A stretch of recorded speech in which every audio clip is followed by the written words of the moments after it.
How's everyone? Wow, that's loud. Okay, hey, I wanted to start off. God woke me up this morning, told me that he wanted me to, he dropped some knowledge on me and said that I needed to share this with, I don't know if it's somebody here or everybody here. But someone, I can't remember, a while back, was in their service was talking about, in their message, saying what comes out, and someone coming up to them after the service and saying that they heard something that the minister didn't say. That really spoke to me. And the person on, the preacher was like, I don't even remember saying that, but that's what God spoke to them through that preacher. And this morning, he was talking to me in the same way. God will reach us that way. But the enemy will also reach us that way, like between a husband and a spouse. Something very easy could be said, something very simple could be said, and it could be taken the wrong way.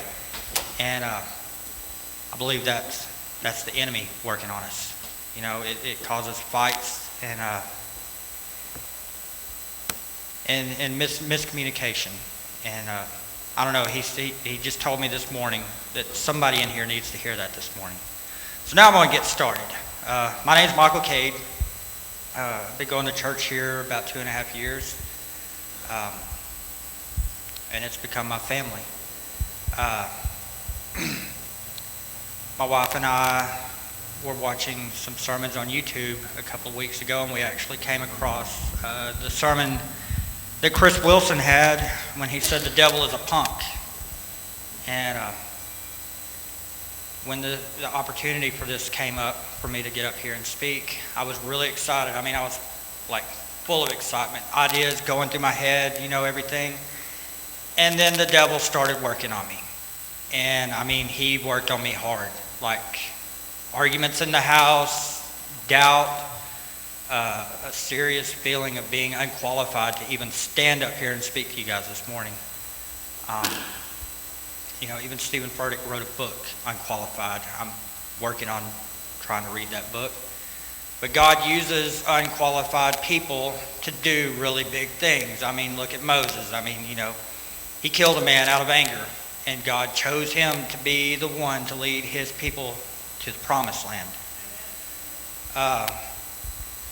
So I'm going to tell y'all my testimony.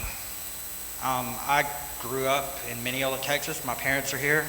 My brother and his family. We had a pretty amazing childhood growing up. We were really, really blessed. I had a loving family, extending to my grandparents and everything. We traveled all over the country. My parents really exposed my brother and I to a pretty fantastic life. We grew up in a church, First Baptist there in Mineola. And, everything was pretty much textbook normal, Went through high school. I became I always was. My mom swears the first noise out of my mouth was vroom. I'm a car fanatic. I'm a car nut. And that just kind of blossomed. I graduated high school. I went to college at Stephen F. Austin State University for off and on for a couple of years, and I decided that I wanted to go a different route, so I started focusing on automotive industry. I have a good friend that I met several years ago, and he and I one day, just on a leap of faith, opened our own business in off-road racing and off-road rock crawling, if anybody knows what that is. And God, he took us through trials and tribulations, and he blessed us through it. And we kind of grew, and then we were bought out by a bigger company out of Fort Worth. We moved up there. We worked. We had a pretty awesome experience there. When I was in college, I met a girl, and we started dating. We fell in love, and she followed me all around through all this stuff. And we got married in 2002, and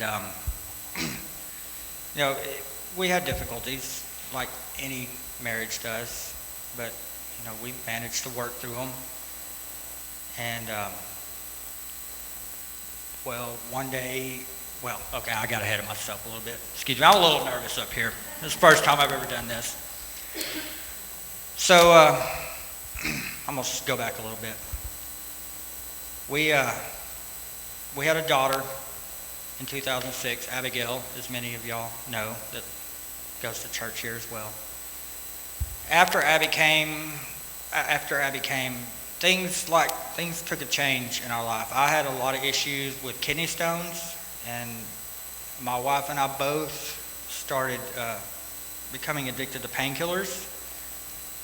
And at first it was a small addiction, and then like any addiction, it grows, and it grew and it grew. And we moved back from Fort Worth to Mineola to live in the country. And out here it kind of got out of hand, and so did my kidney stones, and that was just an excuse is what it was. I could have controlled myself better.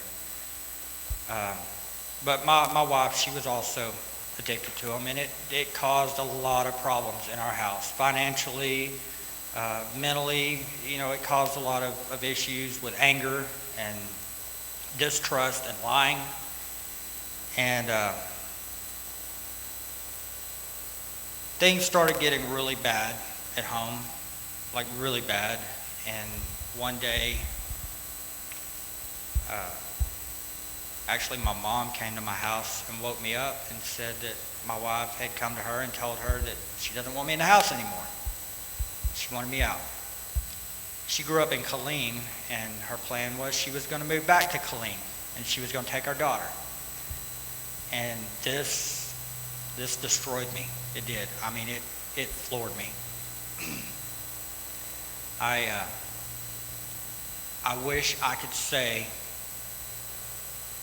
that through all of this, that I had been stronger or smarter, that I had leaned on God, that I had gone to where I should go to get through this issue, but I didn't. I made a completely different decision, and it was a decision on my own. I turned to drugs instead. After 37 years, I drank when I was younger. I'd smoked weed when I was younger. The painkillers, yes, that's a pretty harsh one. But at first, I started using morphine, and it wasn't doing what I wanted it to do. And someone told me one day, well, if you want to forget about things, meth is the way to go. So I tried it. I had no issue with trying it at all whatsoever. I tried it. At first, I thought, I've got this. I'll do it for a little bit, and then, I'll get myself back together. Well, in my wife leaving, I pretty much lost everything. I didn't lose it. I gave it up. I'll be honest with you. I gave up everything I had.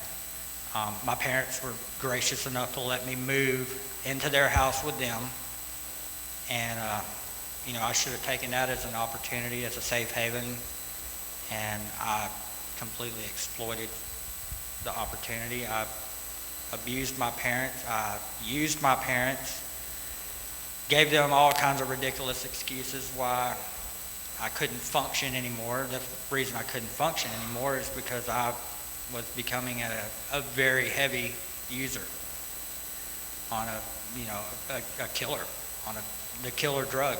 I've had experts even tell me that really there's no cure for that drug. There's not. Once you're on it, you're on it. I've read a poem written by a girl who was in prison, and in that poem it says, "Try me once, I may let you go, but try me twice and you're mine forever. I'll take everything you have and you'll beg for more." And it's true. It is. And you don't care. Through all of this, I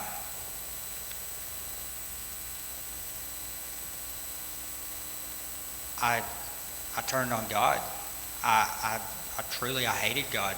I did. I would sit and curse God Why would you let me go through this? Why would you take my family away from me? Why would you take my daughter away from me? I know why I was doing it now. It was a choice. It was a choice that I made. It was a choice to use that drug. And I was using it in the hardest way possible, and I was using a lot of it. So when you start using, especially that drug, like I said, you pretty much throw all your responsibilities and your cares away. You do. You just give them away. You don't care. And anything of value, you trade them for the drug. You lie to everyone. You lie to yourself. You're despicable. You're hateful. You're mean. You curse your mother and your father. Your brother, who's been like your best friend your entire life growing up, tells you you're not allowed in his home. You can't be trusted in his home. Your brother tells you that one day when your parents and you are in a fight, that you've got 10 minutes to leave the house or I'm calling the sheriff's department on you. That's a pretty sobering thing to hear from somebody, if it would sober you up, but it didn't. I just went on the streets and started using the drug. Also, with not caring about anything, something as simple as your driver's license. I'd gotten a ticket. I drove a truck for a few years, and I'd gotten a ticket when I drove a truck. The guy that I worked for said that he would pay the ticket. He didn't. I didn't know this. I went to get my license renewed, and they told me that I owed $1,300 to Leon County. I didn't have $1,300, and even if I did, I was blowing it on dope, So I thought, who needs a driver's license? I still know how to drive. Get in, turn the key, turn the steering wheel, push the pedals, and go. Then you get stopped, and your driver's license is expired. Well, that's like a $700 ticket. Again, you would rather blow your money on dope, so you let the ticket go. Then you get stopped again, and you let that ticket go. And then you get stopped again, and you let that ticket go. And then it's not just the police that know. All the Wood County Sheriff's Department knows you don't have a driver's license. Even the DPS officers in Wood County know you don't have a driver's license. And you drive a truck that really stands out in the crowd. So I think in about a 2-year period, I went to jail close to 10 times for driving on an expired driver's license. Every time it's racking up, cha-ching, more money. And eventually the state of Texas says, well, this guy's a repeat offender, so let's suspend his driver's license. Well, when you get pulled over on a suspended license, it's a whole different game. It's a whole new level. Then you get pulled over again within a 10-day period on a suspended license, and they really frown upon that. So now I've got to go to court, and the district attorney tells me that either I accept what they give me, or if I fight it, they're going to give me the full whatever they can give me, and I'm going to go to jail for a minimum of 2 years if I don't take, pretty much their offer that they give me, which I got off pretty light. It was a year probation, and I had to do community service, and I had to pay, a bunch of money. And that was in January a few years ago, and I never did one thing that I was supposed to. I would go and report, maybe I went and reported like 2 or 3 times. Didn't do a stitch of community service. Didn't pay them a penny. In this period, right whenever I had got stopped those couple of times, I met my wife now. And I met her on an online dating website. And she seemed pretty cool, but she also seemed naive. And I thought, I can start seeing somebody and, kind of slide the whole drug use thing around and hide it from her. Well, I didn't know how studious this woman was. And she noticed something about me really quick. And she started reading everything she could about methamphetamines and what they do to people. And before about a month, she had concluded that I was on drugs. She even told me the first date we went on, she almost ran for the hills because I never let her say one word. But it's pretty amazing. I mean, God knows better than we do. He brought her back for a second date. You know, we started spending a lot of time together. And in the beginning, I really was trying. I really was making an attempt to quit, to cut back. I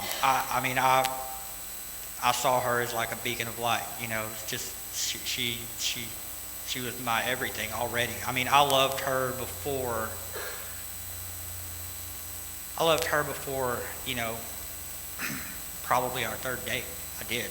I was just blown away by this woman, and she grew up in a very godly home. She went to East Texas Baptist University, and she was a very godly woman, and I was really inspired by that, and I really wanted to be something better for her and for my family and for myself.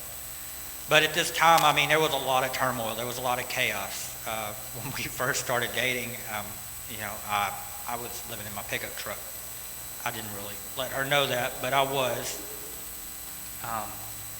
My parents were letting me stay at their house every once in a while, but the trust was like down here.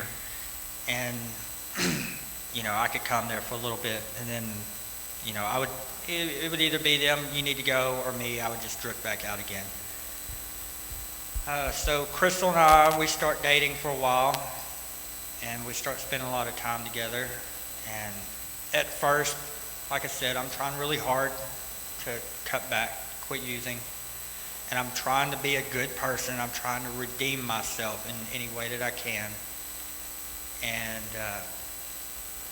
it kind of starts getting heavy again, the drug use, and my explosive temper starts coming out again. And we were just going at it one day, and she tells me by text, I'm in the backyard pacing, and she texts me and she says, "Please don't be mad at me right now. I need you to come in and talk to me about something."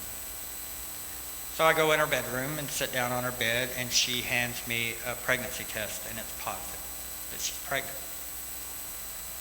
Wow. You know, wow. I was so out of it, I really honestly didn't even know how to grasp this. I mean, it was kind of a almost like, is it real or is it not real? Oh well, you know, I'll try to do better. I really will, but I don't know why. I really went downhill after that. Like, I mean, I went just, and when she was 28 weeks, her water broke, and we had to go to the hospital at 28 weeks, which that's still 12 weeks before a baby's due, if any of y'all don't know that. The doctors couldn't really give a clear reason why it happened. Crystal and I, we were pretty clear today that we know that it happened because of stress. The amount of stress that she was under being pregnant by a man who was an insane drug user. Like, I couldn't control myself. I really couldn't. I would try and control myself, but my mother can attest to this. The rage that came out of me was ungodly. It was horrible. I look back on it today, and I mean, I'm so ashamed of the person that I was. So anyways, we're in the hospital. Spent 2.5 weeks with her in bed, and then she goes into labor. They did a C-section, and our little Zoe Bell was born at 2 pounds, 2 ounces. And we spent an entire summer in a NICU unit over in Longview, and Zoe pulled through it like a champ. I mean, she was a fighter from day one. And I tried again really hard to get myself under control, and I would disappear from the hospital, and I had people who, you know, good friends who would actually meet me halfway between Longview and Mineola to sell me dope. And I'd get high in the parking lot of the hospital. And Crystal made it really clear while we were in the hospital, when this baby's born, you know what, I missed something here. I need to go back a little bit. The week before Zoe, her water broke with Zoe, Crystal went to her sister's house, and I was going to stay at home and do some things. And I'd been up for a few days, and I went to get high and sit down, and when I woke up, Crystal was standing there waking me up, and I had a syringe full of dope in my hand. Passed out cold. I passed out before I even got to do it. So she kicks me out at like 1 a.m. It was cold that night. I didn't have any place to go. I went and just sat in the woods until the morning came, and humbled myself, called my dad. He came over and picked me up. We went to his house. She called him by noon, and she had her entire family come in and move everything that I owned into her driveway. And her words were, "It's supposed to rain tomorrow. You better get over here and get it." So now we'll go back forward. We're in the hospital. I wasn't allowed to be there when they did the sonogram to tell us what Zoe's sex was going to be. They called me and told me. I can't blame her for any of this. I really can't. I can't believe she didn't kick me out earlier. But, so we're in the hospital, and Crystal makes it really clear to me that after this baby's born, you're not coming home with me. You're not. You're going to have to go somewhere else. We had gotten Medicaid when she got pregnant. Medicaid took care of us the whole time we were in the hospital. Took care of us through the NICU unit. Being since we lived in Grand Saline and we were in Longview, Medicaid actually got us an extended stay motel, a really nice one, the whole time that Zoe was in the NICU. So I was riding that, sponging off of Medicaid, sponging off of Crystal.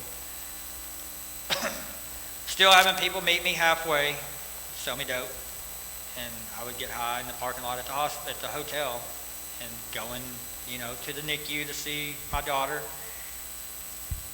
And finally, they let us go from the hospital, and they took pictures of Crystal and Zoe and I as we were leaving. And I actually did a thing on Facebook that had a picture of me then and now, and even the guy that I was working for at the time said, "If you look today like you look in that picture," he said, "I would have never hired you," because I was disgusted. I weighed 100 pounds. I mean, like, you could tell by looking at me that I was out there. So anyways, we come home, and she is a woman of her word. She lets me come over for a little while to see Zoe, but when it's time to go to bed, you got to get out, because there's no trust, none whatsoever. I mean, I stole from people. I associated myself with some really despicable, disgusting people, thinking they were my friends. The only reason they were my friends is because they were the people I was getting my dope from, I didn't have a job, but I had a vehicle, and one of the ways that I acquired my dope was most of the dope dealers didn't have vehicles, so I became a dope runner. I did. I transported pounds of methamphetamine around Wood County and surrounding counties, and that's how I earned most of my drugs.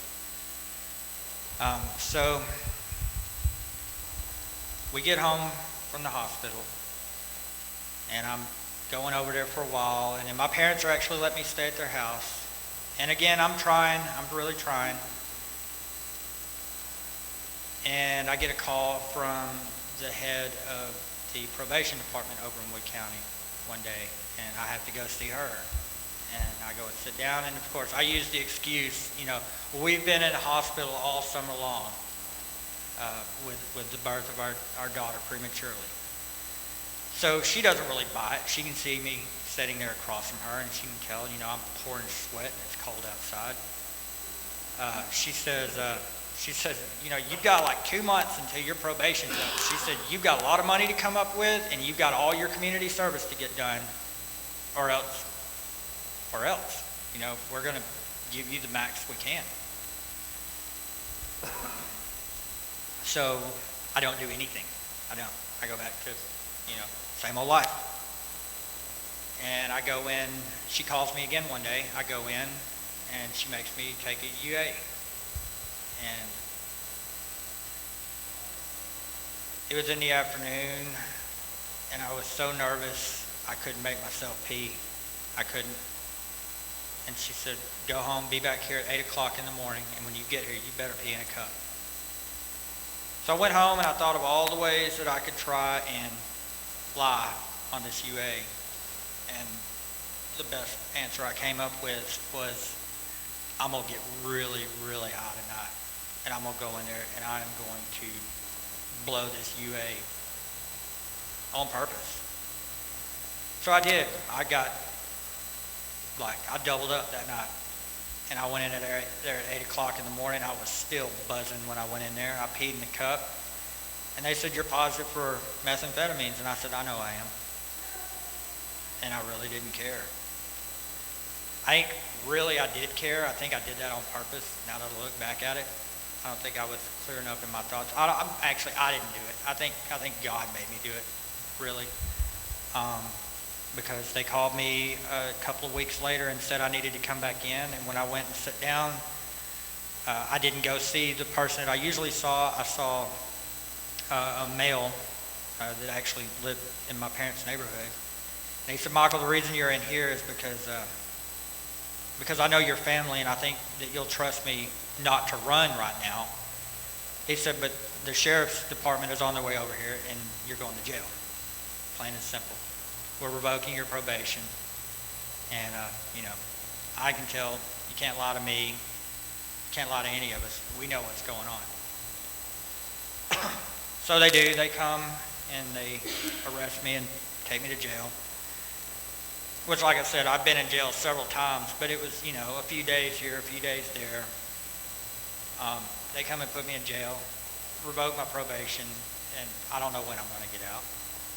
And they're telling me that, they're going to throw the maximum at me, and I'm going to spend at least 2 years in jail, possibly Safe P, which is like a behavioral modification prison, or I'm just going to go to prison, one or the other, because I'm a repeat screw up.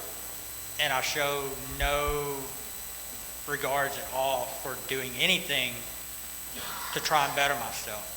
Basically, as the judge said, I spit in the court's face and had no remorse about it. So they put me in jail. And at first, nobody will answer my phone calls. I'm freaking out. Get me out of jail. Get me out of jail, please.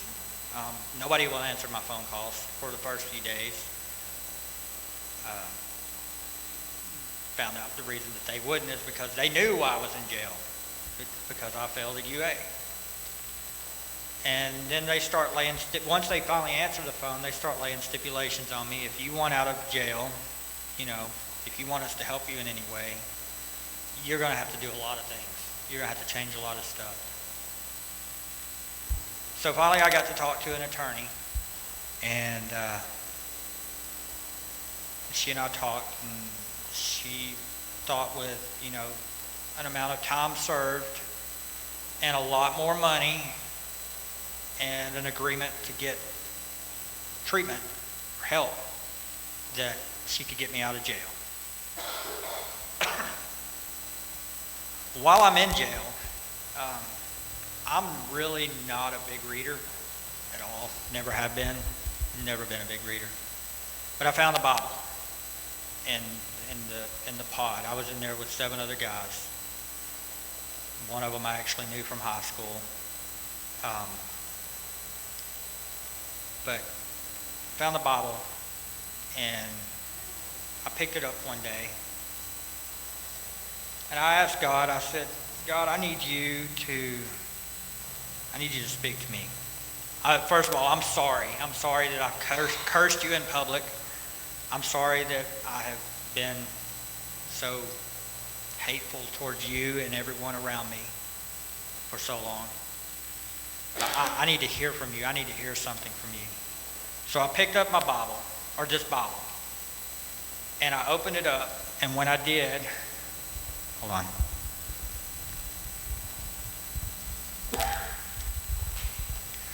When I opened it up, I opened it straight to Psalm 61. And I read it. Oh God, listen to my cry. Hear my prayer from the ends of the earth. I cry to you for help. When my heart is overwhelmed, lead me to the towering rock of safety. For you are my safe refuge, a fortress where my enemies cannot reach me. Let me live forever in your sanctuary, safe beneath the shelter of your wings. I said, wow. Wow, man. I mean, if I ever needed to hear something, like, that was it right there. So, while I'm in jail, every single day, it's raining, it's cold, it's freezing. I'm getting sick because I'm sleeping against a cinder block wall. It's freezing outside, and it's raining, it's gloomy. We have one little window, like maybe 2-foot square window, up where we can't even reach it. And that's it. And I woke up one Sunday morning, and the sun was shining, and it was coming through that window.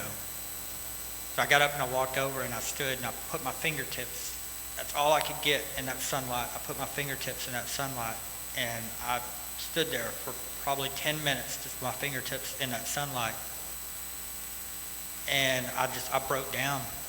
I started crying. I started sobbing in front of 7 other men who were in jail for various reasons. I was standing there with my fingertips in the sun, and I'm crying, and I cry out to God. I mean, I cry out like Howard spoke a few weeks ago about calling on God or praying to God with a pure heart. And then we spoke about this a little farther, about what it means to cry out to God with a pure heart. And we talked about that, pure being like with the intent to truly repent. And y'all know repent means to change. So I did. I cried out to God with a pure heart. And I cried out, I can't love myself anymore. I can't take care of myself anymore. I'm a horrible, despicable person. I can't fix this. I need you to love me. I need you to take care of me. And I need you to help me. And about 3 days later, and I mean, I prayed this over and over and over in front of these other men, out loud, crying, sobbing. About 3 days later, I got to talk to my attorney again, and she said, well, I can get you time served. We're going to reinstate your probation. You have to get some kind of help, some kind of treatment, and you have to do your probation right this time, because this is your one get out of jail card. If you come back here again, we're going to give you the maximum we can give you. So I get out of jail, and I go to my parents' house, and I call Crystal and tell her I'm out of jail. And Crystal reluctantly lets me come over to her house. So I go over there, and I'll never forget, I ate so much food when I got to her house. I think I cooked 3 meals within the first few hours I was there. I could not get enough non-jail food, which, I mean, the food in jail wasn't horrible, but it wasn't really filling. It wasn't really filling. So anyway, she lets me come over. I eat a bunch of food. We talk. Now, at this time, I haven't had a job in 3 years. I've been stealing, sponging, begging, taking, running dope, anything I can do just to keep my head above water. And at all this time, trying to maintain a relationship with Abigail, my daughter, my oldest daughter, which, I mean, she can clearly see what's going on. She's getting old enough. She knows there's something with her dad that's not right. Yeah, that was another thing. very sobering that my parents came to see me while I was in jail and brought Abby to see me. And she told me, she said, I've seen that in movies and everything, but I never thought that I would go see my dad in jail wearing, jail clothes and behind the window talking on the phone through the window. So, I really knew that something had to change. Abby and I had a special relationship when we were, when she was younger. I didn't want to give that up. I didn't want to be a complete failure as a dad to her. I didn't want to be a complete failure as a son. I didn't want to be a complete failure as a brother, as a person, as a human being, as one of God's children, and I was throwing it all away. So Crystal and I talked, and she's pretty clear that you can stay here, but you've got to get a job. So I go and I get any job I can find, and the first job I get is washing dishes at Applebee's. I don't know why I said Denny's. We eat there a lot. But first job I get is washing dishes at Applebee's for $7.50 an hour. I had just recently, before that, with Todd, who used to be here, had done, talked about the story of Joseph. And, Joseph went through a lot of things, being thrown in a pit, sold into slavery, sent to prison, everything that he did, but he always did it to glorify God, no matter what situation he was in. To glorify God, when he was in prison, he was asked to oversee all of the men. He was glorified by God even in horrible situations. So that was the mentality that I went into Applebee's with. I'm going to go in here, and yes, when I drove a truck especially, I made a lot of money, but now here I am, I'm making $7.50 an hour at 40 years old, doing a job that most high schoolers do as a part-time job, and here I am. But I'm going to do it to glorify God. So I went in there with that mentality, and God blessed me. He moved me from there into the kitchen. I got a lot more responsibilities. I got moved up to $10 an hour. And then I went, got a part-time job doing air conditioning work with a guy here in town. And pretty quickly he wanted me to come to work for him full-time, which was more my deal, doing something with my hands. So I went to work for him, and did really well with him, and then he decided he wanted to retire. And the day that he told me he wanted to retire, I just got on Craigslist looking for anything and found out they were hiring at Lewis Chevrolet, and I applied and I got the job there. And I just had my full 1 year at Lewis Chevrolet, and I've gotten a couple really actually pretty good raises. I make pretty good money for living in Canton, Texas. And I talked to other guys that work there, and they say, man, the amount your money, what you're making already, they were like, I had to be here for 4 years before I made that much money. And it's all by the grace of God. It's all in his glory, it's all him blessing me, because I go into these situations now that whatever I'm doing, I'm going to glorify God. I did start out at Lewis Chevrolet just washing cars. That was it. But it was a foot in the door to something that, hopefully can lead to better. I'm very proud to say that October 20th of this past year was my 2 years completely clean. Still 100% clean. I won't even take an Advil anymore. I don't drink alcohol. I tried to quit smoking, but I didn't quit. I cut back. I don't smoke as much as I did, but maybe one day that'll be gone too. But yeah, it basically came down to me having that desire to actually cry out to God, beg him, please, I want to change. I need to change. I have to change. And I know I can't do it. there's only one person who can do it, and that's you. That's the only way that this is going to change. And I went to him with a pure and broken heart, you know. Also, this last year on Christmas, well, when our family got together for Christmas, you know, I'm sorry to say this, Mom, but this is how bad it had gotten. My mom told me she hated me. She wanted me out of her house. She didn't ever want to see me again. This year at Christmas, my mom hugged me and told me that I'm one of the greatest gifts that she's ever gotten. And that she's very proud of the man that I've become and the father that I've become. My brother and his family allow me at their house again. That's a pretty big thing for me.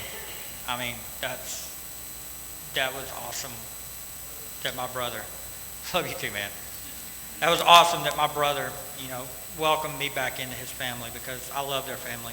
I do. I mean, my family's everything to me. And I owe every bit of it to God just by accepting that I can't do this. You're the only way that I can.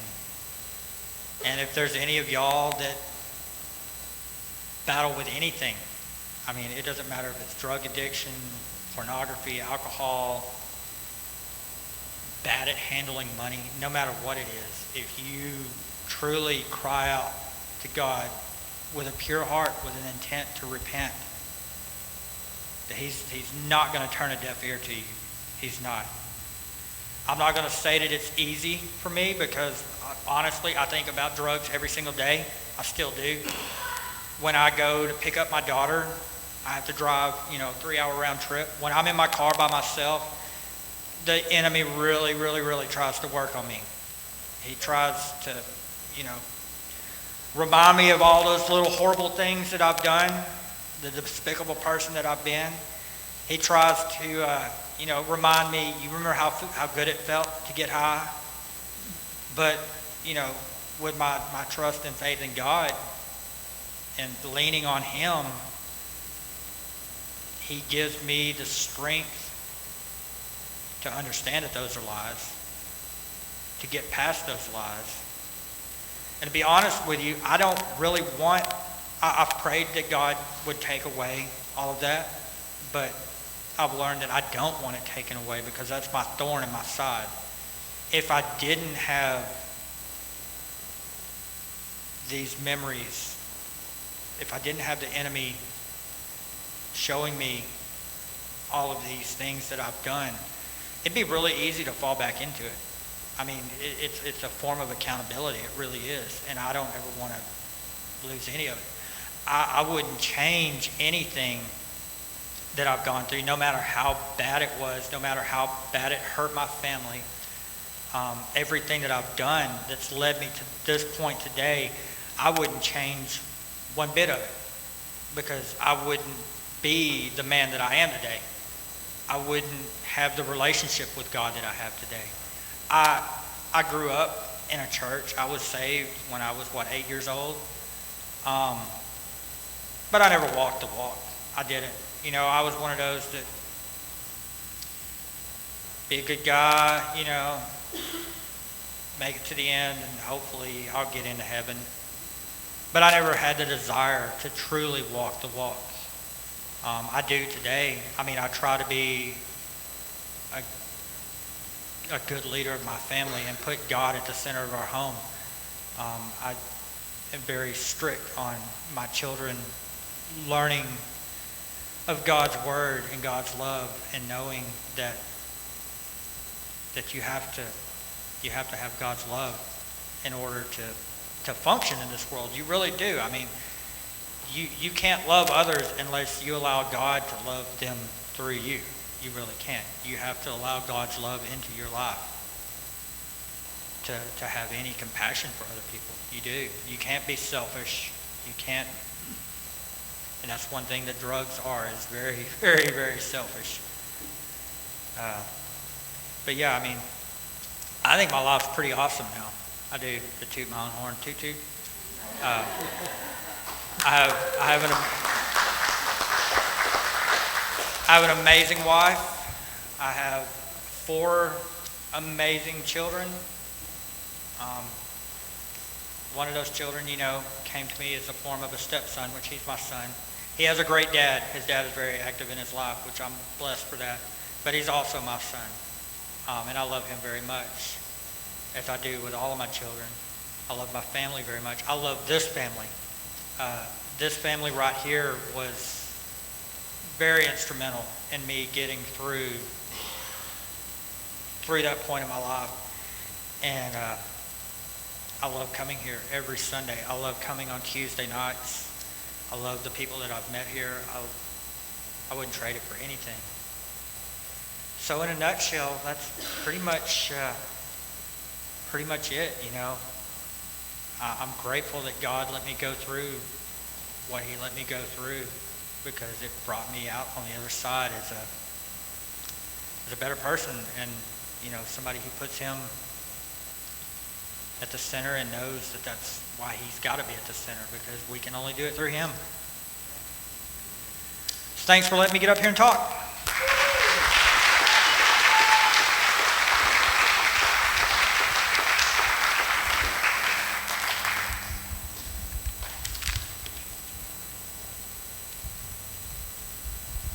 In the book of Jeremiah, it was written that if you call unto me, I will answer you and show you great and mighty things you don't know anything about.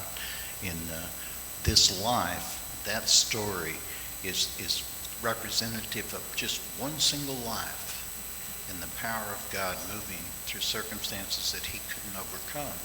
God gave him the grace to trust him and to carry him through that. And each one of us has a story.